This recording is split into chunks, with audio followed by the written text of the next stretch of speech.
আচ্ছা, আমরা হচ্ছে আমাদের ক্লাস শুরু করতেছি। তো হচ্ছে আজকে আমাদের আলোচনার বিষয় হচ্ছে সমাজ। সমাজ থেকে প্রতি বছরই দুইটা বা তিনটা কোশ্চেনও দেখতে পাওয়া যায়। আর কোন কোন জায়গা থেকে কোশ্চেন হয় সেটা আমরা বলে দিব অবশ্যই। ঠিক আছে। আচ্ছা দেখো, আমরা প্রথমটায় যদি যাই, গত ক্লাস রেকর্ড করলে হয়, তারপরও প্রতিটা ক্লাস, ম্যাক্সিমাম ক্লাসটা এখন রেকর্ড দেওয়া হইতেছে, এই কারণে ভাবলাম লাইভ ক্লাসটা নেই। আচ্ছা দেখো, এইটা আসবে না যে সময়, আচ্ছা এটা দেখো, পরীক্ষায় এইভাবে আসতে পারে, নিচের কোনটি শব্দতত্ত্বের আলোচ্য বিষয়। তো এখানে অপশনে সমাস থাকতে পারে। তো আমাদের এটা জানতে হবে যে সমাস হচ্ছে শব্দতত্ত্বের আলোচ্য বিষয়। হ্যাঁ, পরীক্ষায় সাউন্ড তোমরা যদি কম কোশ্চেন আসছে। ব্যাংক সলভ করো দেখবে। আচ্ছা, আমার সাউন্ড কি কম আসতেছে? না তো, না না, বেশি ভাইয়া আমার আসছে। ঠিকই ঠিক আছে। আছে। আপনি সাউন্ড বাড়ান তাই হবে। আমার পুরো সাউন্ড বাড়ানো আছে, ওখান থেকে আসছে না। আচ্ছা আমার ঠিক এখানে তো আছে, পুরো আমি ফাঁকা আরো, আছে। আচ্ছা আমি মুখের কাছ নিয়ে বলতেছি, এবার যাও শোনো। তো পরীক্ষায় যদি আসে শব্দতত্ত্বের আলোচ্য বিষয় সমাস, আমরা এটা জেনে রাখবো। মনে করো এটা পরীক্ষায় আসতেই পারে। তোমরা যদি কোশ্চেন ব্যাংক সলভ করো তাইলে দেখবে এটা আসে মাঝে মাঝে। আচ্ছা, আর একটা জিনিস, এখানে অনেক টপিক আছে, তারপর আমি একবার যাই। সমাজ শব্দটি কোন ভাষার শব্দ? সংস্কৃত ভাষার শব্দ, আমাদের জেনে রাখার জন্য জানি। আবার দেখো, এখানে একটা প্রশ্ন আছে যে সমাজ শব্দটি কোন প্রত্যয় সাধিত শব্দ। এখন প্রত্যয়ের ভিতরে সমাস ঢুকাই দিল, কিভাবে? দেখো, বললো নিচের কোনটি কৃত প্রত্যয় সাধিত শব্দ। ক নম্বরে অপশনে থাকলো সমাস, খ নম্বরে ডট ডট ডট, গ নম্বরে ডট ডট ডট, যাই থাকলো। তো তোমার কথা হচ্ছে, তো আমাদের জানতে হবে সমাস শব্দটা কি, কৃত প্রত্যয় সাধিত শব্দ। এখন প্রত্যয়ের ক্লাস যারা করছে তারা এটা আরো ভালো বুঝবে। তো তারপরেও না হইলেও সমস্যা নেই, এটা জাস্ট আমরা এখন জেনে রাখি, সমাস শব্দটি কৃত প্রত্যয় সাধিত শব্দ। ঠিক আছে। আর সমস্যা হচ্ছে এই যে এখান থেকে এটাই এটাই, আর এখানে এইটা ইম্পর্টেন্ট। আচ্ছা, আমি যেগুলো দাগায় দিচ্ছি এগুলো তোমরা খাতায় নোট রাখতে পারো, কারণ ক্লাস রেকর্ড দেখলেও বা পিডিএফ দেখলেও এগুলো পাবা না যে কোনগুলো আমি দাগায় দিচ্ছি। হ্যাঁ, তোমরা এমনি নাম্বার দিয়ে রাখতে পারো যে 9 নম্বর ইম্পর্টেন্ট, 10 নম্বর ইম্পর্টেন্ট, বা প্রথমে কোনটা বললাম বলো তো, 1 নম্বর ইম্পর্টেন্ট, আর হচ্ছে কোনটা বললাম 3 নম্বর ইম্পর্টেন্ট। বুঝছো কথা? হ্যাঁ। তো আমরা একটা জিনিস জানবো, পদের মিলন যখন হয় সেটা হবে কি, সমাস। সন্ধি। ধ্বনির মিলন সন্ধি। হইলে সেটা হবে সন্ধি। সন্ধি। এইটা আমরা গোলায় ফেলি, পদের মিলন হইলে সেটা হবে কি বলতো, সন্ধি। সমাস। আর যদি ধ্বনির মিলন হয় তাহলে সেটা কি হবে? সন্ধি। আচ্ছা,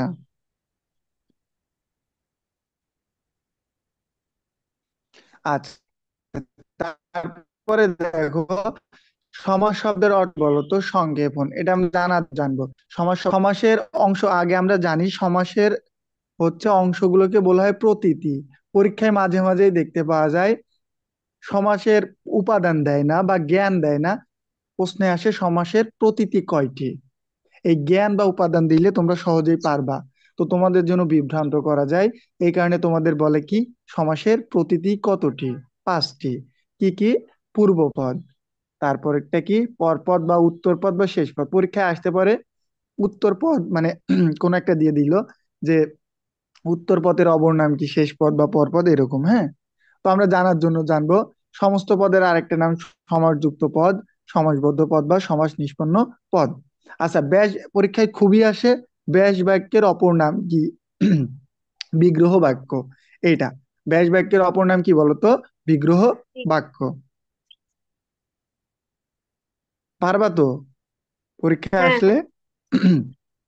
আচ্ছা, নিচে আরো মজার জিনিস আছে, আগে এগুলা দেখো। এবার সমাসের প্রতীতি চেনার জন্য এখানে দিয়ে দিছে কোনটা কি, জাস্ট তোমরা দেখো ওইটাই। আচ্ছা দেখো, আচ্ছা সমাস মূলত হচ্ছে কি বলতো, তোমাদের নতুন বই যদি তোমরা দেখো তাহলে দেখবা 4 প্রকার সমাস, মূলত 4 প্রকার। কেন? কারণ দ্বিগু সমাসকে এ অনেক কলা। বৈয়াকরণ, কি হয়েছে, কেউ কিছু বলতেছো? আচ্ছা দেখো, কথা শুনতেছো? হ্যাঁ। জি ভাইয়া। আচ্ছা, দ্বিগু সমাসকে অনেকে কি কর্মধারয় সমাসের অন্তর্ভুক্ত মনে করে, হ্যাঁ। তো এই কারণে হচ্ছে কি বলতো, সমাস মূলত চার প্রকার। এই দিক বিবেচনায় তৎপুরুষ সমাসের অন্তর্ভুক্ত আছে কয়টি সমাস? দুইটি, দ্বিগু আর দুইটি। কর্মধারয়। হ্যাঁ। আচ্ছা, মানে এগুলা জাস্ট এমনি হুদাই, কিন্তু এই জায়গা থেকে ইম্পর্টেন্ট বিষয় হচ্ছে কথা কয় না তো, ক্লাস করতেছি। কোন সমাস কোন পদ প্রধান। এইটা খুবই ইম্পর্টেন্ট, এই 27, 28, 29, 30, মানে খুবই খুবই খুবই ইম্পর্টেন্ট। কেন? কারণ পরীক্ষায় আসে ধরো এইভাবে, অব্যয়ভাব সমাস কোন পদ প্রধান। আমাদের মনে রাখতে হবে অব্যয়ভাব সমাস পূর্বপদ প্রধান। কি বললাম? অব্যয়ভাব সমাস পূর্বপদ প্রধান। আরেকটা জিনিস, দ্বিগু কর্মধারয় ও তৎপুরুষ সমাস কোন পদ প্রধান, পরপদ প্রধান। খুবই ইম্পর্টেন্ট, পরীক্ষা আসতে পারে নিচের কোনটি পর পদ প্রধান, হ্যাঁ, বা নিচের কোন সমাসটি পর পদ প্রধান। তো আমাদের জানতে হবে দ্বিগু কর্মধারয় ও তৎপুরুষ সমাস পরপদ প্রধান। আর অব্যয়ভাব সমাসটা কি? পূর্বপদ প্রধান। মোস্ট ইম্পর্টেন্ট যেটা পরীক্ষায় আসে, দ্বন্দ্ব সমাস কোন পদ প্রধান? উভয় পদ প্রধান। আর কি? বহুব্রীহি সমাস কোন পদ প্রধান? কোনো পদই প্রধান নয়, অর্থাৎ তৃতীয় পদ প্রধান। এই 27, 28, 29, 30 থেকে একটা কোশ্চিন যে কোনো ইউনিভার্সিটিতে আসবেই, মাস্ট লিখে রাখো, এখান থেকে একটা আসবেই। বুঝছো কথা? জি। পারবা তো? হ্যাঁ, দেখি। পারবো। আচ্ছা, কেমনে পারো দেখি। মাধবীলতা বলো তো, দ্বন্দ্ব সমাস কোন পদ প্রধান? উভয় পদ। আচ্ছা, ঠিক আছে। আমার মনে হইলো মাধবীলতা ক্লাসে মনোযোগী নেই, তাই মাধবীলতাকে ধরলাম। বুঝছো? আচ্ছা, দেখো আরেকটা জিনিস আমরা দেখি। 31, নিচের কোন সমাস পরপদ প্রধান? উপরে আমরা দেখে আসছি, দেখো তো কোনগুলা। দ্বিগু কর্মধারয় ও তৎপুরুষ সমাস। ঠিক আছে? কে কে? দ্বিগু কর্মধারয় আর তৎপুরুষ সমাস, তাই না? এক্ষেত্রে খ নম্বর দেখো, এক্ষেত্রে খ নম্বর অপশন বাদ, কারণ দ্বন্দ্ব সমাস উভয় পদ প্রধান, আমরা এটা জানি। কিন্তু ক খ গ, অর্থাৎ কর্মধারয় তৎপুরুষ ও দ্বিগু তিনটি পরপদ প্রধান। তোমার মনে হইতে পারে ভাইয়া তিনটেই তো পরপদ প্রধান, তাহলে আমি দিব কোনটা, তাই না? এরকম মনে হইতে পারে না? অবশ্যই মনে হইতে পারে। তবে উত্তর হবে গ, তৎপুরুষ সমাস। কেন? কারণ অনেক বৈয়াকরণ দ্বিগু ও কর্মধারয় সমাসকে তৎপুরুষ সমাসের অন্তর্ভুক্ত মনে করেছে। এখন তুমি পরীক্ষায় দিয়ে আসলে যে কর্মধারয়, প্রথমে দেখছো কর্মধারয়, কর্মধারয় দিয়ে আসলে, তো তোমার তো তুমি এসে বলবা ভাই আমার হয়েছে। বাট তোমার এটা ট্রিক্সটা বুঝতে হবে, যে হচ্ছে কি ঝাল কে কি করে আল্লাহ জানে। আচ্ছা, তো হচ্ছে তোমার এটা বুঝতে হবে যে এই ট্রিক্সটা ফলো করতে হবে, যে কি তৎপুরুষ সমাসের ভিতরেই লুকিয়ে আছে কারা? দ্বিগুণ দ্বিগু কর্ম। আর কর্মধারয়। তাইলে answer- তাইলে অ্যান্সারটা হবে কি বলতো? তৎপুরুষ সমাস। পারবা তো পরীক্ষায় এটা আসলে? এটা জি। কিন্তু ট্রিক্স, মানে খুবই ইম্পর্টেন্ট, পরীক্ষা এইভাবে দিয়ে দিতে পারে। মানে ট্রিক্স খাটানো এখানে। কি বলতো? বহুব্রীহি সমাস, সেটাও ইম্পর্টেন্ট। দ্বন্দ্ব সমাসের বিপরীত কি? বহুব্রীহি সমাস। আর অব্যয়ী সমাস, কথা কি ক্লিয়ার? জি। হাই হাই, হ্যাঁ, যদি তৎপুরুষ না থাকে। ক্লাসের টাইমে ঘুম। আচ্ছা, এবার প্রশ্ন হচ্ছে তৎপুরুষ যদি না থাকে, তাইলে প্রথম দিকের যে অপশনটা থাকবে, দুইটা উত্তর থাকলে সেইটা হবে। আচ্ছা না, আচ্ছা সরি সরি, আচ্ছা এখানে একটা কথা আছে, যদি তৎপুরুষ না থাকে তাইলে হবে কর্মধারয় সমাস। কেন? কারণ অনেক ব্যাকরণবিদ মনে করেন দ্বিগু সমাস কর্মধারয়ের অন্তর্ভুক্ত, আবার অনেকে মনে করেন তৎপুরুষ সমাসের ভিতরেই কর্মধারয় দ্বিগু লুকিয়ে আছে। কথা কি ক্লিয়ার নাকি ভেজাল আছে, এই বলো।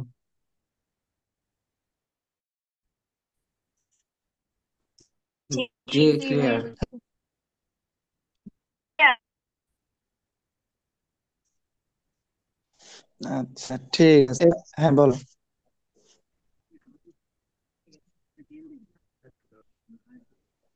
বলো।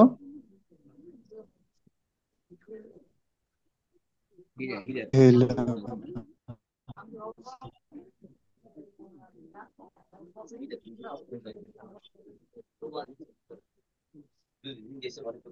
আচ্ছা, কি কেউ কিছু আশা করে বলতেছো?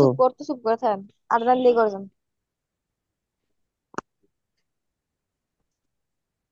আচ্ছা, কেউ কোনো কথা, এবার আমরা দেখবো দ্বন্দ্ব সমাস বা বন্ধন সমাস। দ্বন্দ্ব সমাসের আর একটা নাম হচ্ছে কি বলতো? বন্ধন সমাস। তো দ্বন্দ্ব সমাসে তিনটা জিনিস থাকে, এবং ও আর। দ্বন্দ্ব সমাসে বেশ বাক্যে কোনটা থাকে? এবং ও আর। আর দ্বন্দ্ব সমাসের কি? উভয় পদ প্রধান। আমাদের মনে রাখতে হবে দ্বন্দ্ব সমাসে উভয় পদ প্রধান। এখন পরীক্ষা আসে, নিচের কোনটি মিলনার্থক দ্বন্দ্ব, কোনটি বিরোধার্থক দ্বন্দ্ব? হ্যাঁ, খুবই ইম্পর্টেন্ট। এখান থেকে দা কুমড়া, অহিনকুল, সাপে নেউলে, মানে যাদের সম্পর্ক শত্রুতা, তো তারা হচ্ছে কি বিরোধার্থক দ্বন্দ্ব। এখান থেকে এগুলাই বিপরীত শব্দ যেগুলো, সেটা হচ্ছে বিপরীতার্থক দ্বন্দ্ব। যেটা হচ্ছে তোমার হচ্ছে কি কয় মিলনার্থক, অর্থাৎ মিল যাদের আছে তাদের মিলনার্থক দ্বন্দ্ব। বেশিরভাগ এখান থেকে বিরোধার্থক দ্বন্দ্বটাই আসে। এটা এখান থেকে মনে রাখলেই হবে। দ্বন্দ্ব সমাসের উভয় পদ প্রধান, আর ব্যাস বাক্যের ভিতর এবং ও আর থাকে।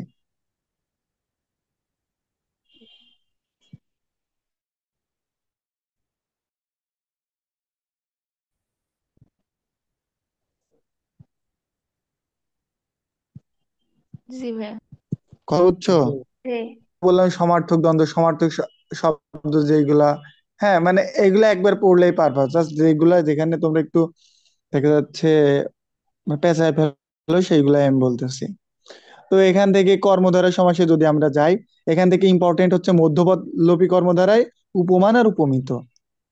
এটা খুবই ইম্পর্টেন্ট। তো আমরা গুলাই ফেলি উপমান।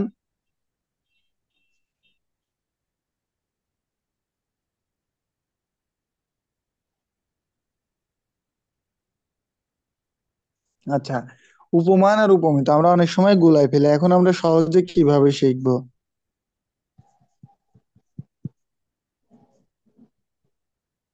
আচ্ছা, দেখো, আমরা কি উপমান আর উপমান উপমিত সম্পর্কে আগে কারোর কোনো কি কনসেপ্ট আছে যে এইভাবে আমরা শিখতে পারি? বলতে পারবে কেউ? হ্যাঁ, নাউন প্লাস নাউন বলতে হচ্ছে পারবে? উপমিত, আর নাউন প্লাস অ্যাডজেক্টিভ উপমান। আর এটা কি গত ক্লাসে করছিলে তুমি? জি ভাইয়া। হ্যাঁ হ্যাঁ, গত ক্লাসে বলছিলেন। আচ্ছা, ঠিক আছে, তাইলে তো সমস্যা নাই। আচ্ছা। আচ্ছা, এই মধ্যপদলোপী আমরা এখানে একবারে চলে যাচ্ছি। আচ্ছা, উপমান শব্দের অর্থ কি বলতো? তুলনীয় বস্তু। কর্মধারয় সমাসের ক্ষেত্রে প্রত্যক্ষ বস্তুকে বলা হয় উপমেয়, আর পরোক্ষ বস্তুকে বলা হয় উপমান। এখন আমার কথা হচ্ছে, আমি কিভাবে চিনবো কোনটা উপমান আর কোনটা? সেটা হবে উপমান। আর নাউন প্লাস নাউন হলে সেটা হবে উপমিত। কিভাবে? কিভাবে বলো তো? আচ্ছা, কে বললো এটা? আমার একটু বুঝাই দিতে পারবা? এই যে দেখো তো, এখানে যদি আমরা হ্যাঁ, আহ ধরো এখানে দু, আচ্ছা পারবো। বলো তো, উদাহরণ এখানে আছে অনেকগুলো। তুমি একটা নিয়ে বলো। অনেকগুলো উদাহরণ আছে, একটা নিয়ে আমার বোঝাও বা আমাদের বোঝাও। যেমন হচ্ছে ক্লাস তো করতে কুসুম কত। কোমল। এখানে হচ্ছে কুসুমটা কুসুমটা হচ্ছে নাউন, কোমল হচ্ছে। একটু আচ্ছা, যেমন হচ্ছে কুসুম কোমল। কুসুম হচ্ছে এখানে নাউন, আর কোমলটা হচ্ছে অ্যাডজেক্টিভ। নাউন আর অ্যাডজেক্টিভ মিলে এখানে হবে কুসুম কোমল মান। আর হচ্ছে চাঁদ মুখচন্দ্র, চাঁদ মুখে নেয়। এখানে চাঁদ ও নাউন, মুখ ও নাউন, দুইটা নাউনের মিলে সমন্বিত হয়ে এখানে হয়েছে উপমিত। না, বুঝছো বলো তো? ও কি বললো এটা বুঝছো সবাই? কিভাবে কি হইলো? আচ্ছা, আমি বুঝাই দিচ্ছি, না বুঝলে বলো। বুঝছো কি ওর কথা? জি জি ভাইয়া, বুঝছি, আগের ক্লাস করছিলাম তো।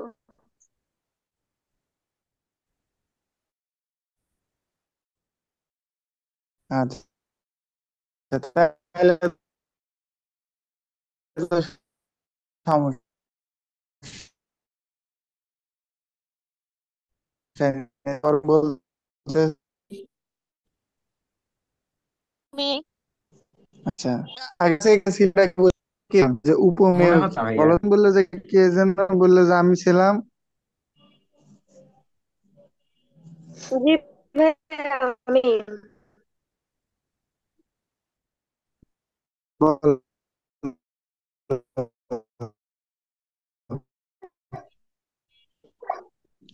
পর্যন্ত কোনো উল্লেখ না করে উপমেয় যে হয় তাহলে উপমিত কর্মধারয় বলে।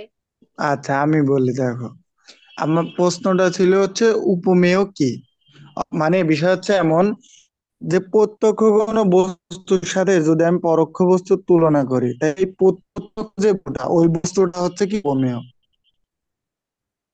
ক্লিয়ার? মানে আমি ধরো